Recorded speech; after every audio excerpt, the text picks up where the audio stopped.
We think a lot about the business cycle. It's a key macro risk, and recession risk would be the big thing we fear in that context. And so the business cycle is clearly moving along. We can see many indicators that are pushing forward, suggesting we're gradually getting closer to the end of that cycle. And of course, cycle end is recession, so we care a great deal about this.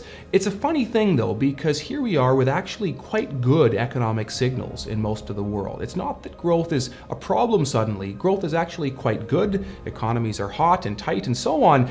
The issue really is one in which that's precisely what tells us we're at a late point in the cycle. When the going is good, when people are feeling optimistic, when central banks are raising rates and inflation is going up and credit spreads are narrow, that's actually the signal. And so there's nothing bad happening. It's just that this is traditionally how things go before the end. And so our feeling is that we're within the last couple of years of this cycle. I wish I could be more precise than that, but a couple of years is about as close as it gets. When we run recession models specifically, they tell us that the recession risk in the near term is low to middling, so not high by any means, but it is rising. We can see a flattening yield curve and a number of other things pointing in that direction. So the cycle is moving forward. The attitude we've taken is one in which we're taking a bit less risk in our investing. We're less overweight equities, as an example, than we were a year ago, and that's essentially how we're handling this. You can't pick the date for a recession or when a cycle might turn, but you can be a bit more cautious as that risk starts to grow.